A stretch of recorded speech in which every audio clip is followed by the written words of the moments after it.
ये देखिए मिलॉर्ड, ये चाबुक, इस चाबुक के हैंडल के साथ लगा हिस्सा मोटा है और सिरा पतला। अगर मैं ये चाबुक अपनी पीठ पर मारूं तो ये ऐसे गिरेगा। चाबुक का मोटा निशान शोल्डर के नीचे पड़ेगा और पतला निशान पीठ के निचले हिस्से पर। मेरे फाजिल साथी और सारी अदालत ने देखा है कि इस औरत के पीठ पे लगे जितने निशान हैं वो सब सीधे पड़े हैं, उल्टे नहीं। That's all my lord. मामा, मैंने आपसे कुछ पूछा था।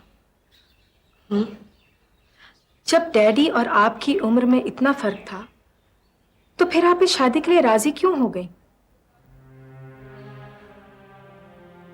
जस्टिस भटनागर इतना नेक, सुलझा और काबिल इंसान था कि कोई भी औरत उससे इंप्रेस हुए बिना नहीं रह सकती थी। बहुत ही कंपोज्ड, ग्रेसफुल था वो तब। तो फिर ये सब कैसे हुआ? इतना कुछ होने के बावजूद वो अंदर से एक कमजोर इंसान निकला। बहुत ही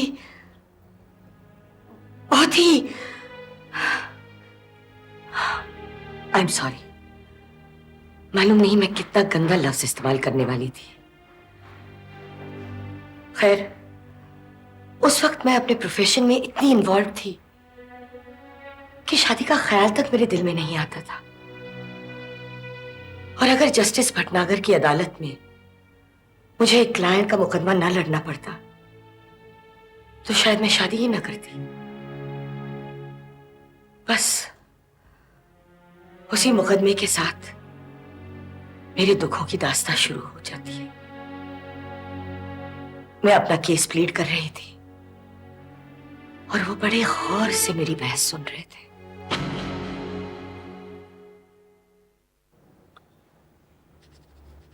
मिलॉर्ड, इस बेचारी अबला पर हुए अत्याचार का इससे बड़ा सबूत और क्या हो सकता है?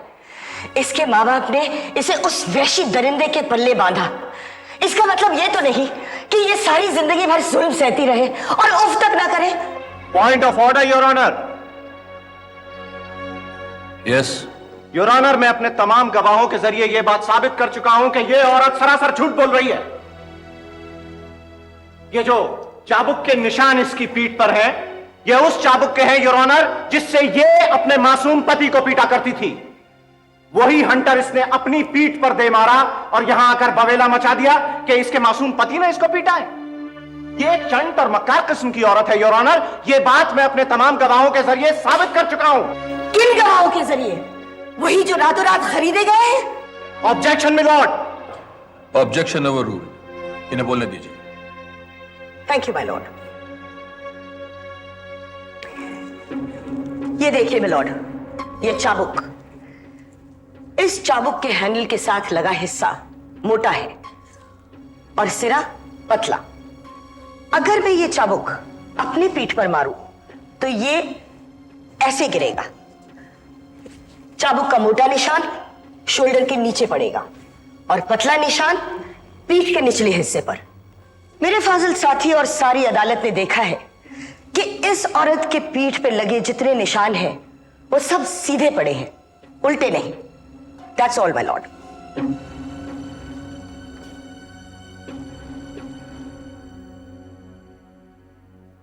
Any questions?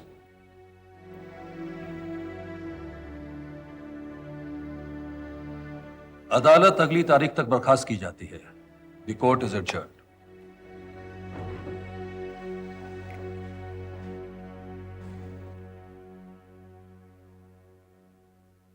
वाह, क्या बात है। Brilliant, absolutely brilliant. You're going to be a genius, you know. Not going to be. I am already. अच्छा। छोड़ो ये मस्काबाजी और जल्दी से मुझे कॉफी पिला दो, बहुत थक गई हूँ। चलो। मैडम, साहब ने आपको बुलाया। मुझसे कोई गलती तो नहीं हुई?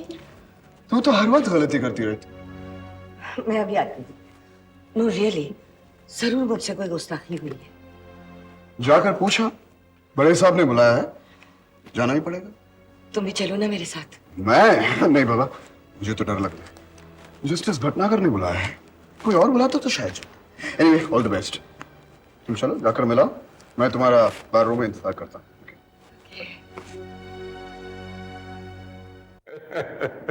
सर, मिस माथुर ने तो ऐसा नुक्ता निकाला कि वकील सफाई कुछ भी ना कह सका। मैं वो उस हंटर की बात कर रहा हूं sir. You're trying to bias my opinion. I am sorry sir, मैं तो सिर्फ अपने ऑब्जर्वेशन बता रहा था। ठीक है, आप जाइए और कल के मुकदमे की समरी तैयार कीजिए। जी सर।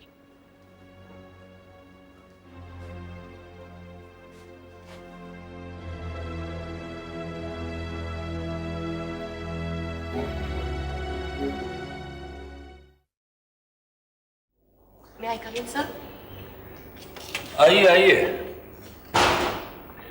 बैठिए। जी मैं ठीक हूँ। तो फिर मुझे भी खड़ा रहना पड़ेगा। बैठिए बैठिए, this my chambers, not the court room. Thank you sir. मैंने आपको इसलिए तकलीफ दी कि इस मुकदमे की अगली तारीख मुकर्रर करने से पहले आपसे पूछ लूं कि आपको कौन सी डेट सूट करती है। तारीख मुकर्रर करना तो आपके हाथ में है सर। मैं तो सिर्फ इतना चाहूंगी, इस बेचारी को जल्द से जल्द इस अजाब से छुटकारा मिले।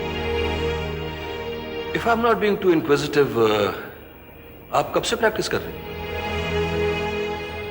जी सर, मुझसे कोई गुस्ताखी हुई है? नहीं, इससे पहले आपको कभी देखा नहीं। आपकी अदालत में इससे पहले कोई केस नहीं आया सर, शायद इसलिए। वैसे मुझे प्रैक्टिस करते हुए कोई 4-5 साल हुए। इसीलिए तो। अगर मुझसे कोई गलती हुई हो तो मुझे माफ कर दीजिए sir. Relax miss Mathur, relax. आपका पूरा नाम? जी Pratibha Mathur. Pratibha, what a lovely name. What does it mean? ठीक मालूम नहीं सर, लेकिन शायद काबिलियत। सही नाम है।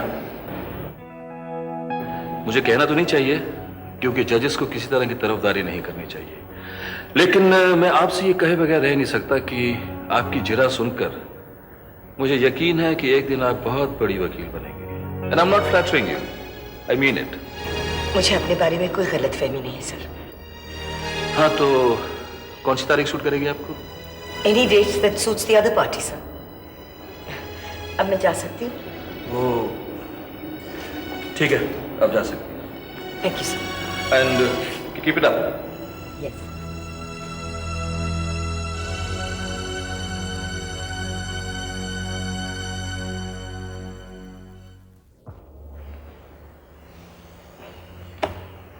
यार मृणाल, क्या बात है, ये तुम बार बार दरवाजे की तरफ क्यों देख रहे हो?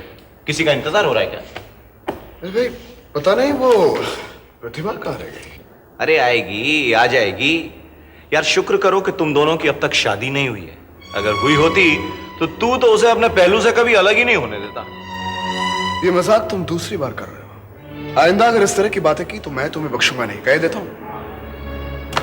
अरे भाई, हम अच्छे दोस्त हैं, good friends, just good friends, समझे? हाँ, समझ गया। लो, वो तुम्हारी प्रतिभा आ गई। अच्छा सुन, उससे कुछ कहना मत, and I will see you later. Bye.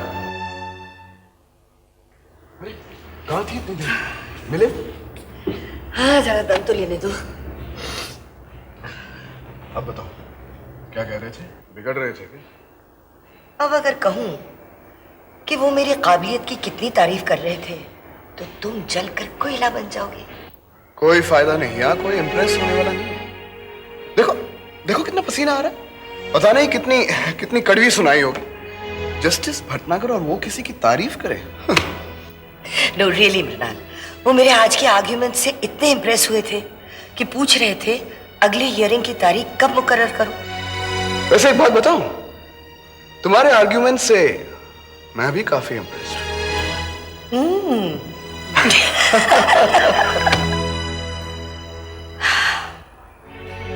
उसके बाद जब मैं मुकदमा जीत गई तो वो सारा प्रोटोकॉल भूलकर मेरे घर आए मुझे बधाई देने। मैं तो 7वें आसमान पर पहुंच गई और फिर पता ही नहीं चला कैसे हम दोनों एक दूसरे के करीब आ गए। स्क्रॉल करते करते यहाँ तक आ ही गए आप, तो अब टीवी के सदाबहार और बेहतरीन शोज जैसे कि जय माता की, नूरजहां, जिंदगी और गुल गुलशन गुलफाम सिनेविस्टा क्लासिक्स पे देखना बिल्कुल भी ना भूले और सब्सक्राइब जरूर करें।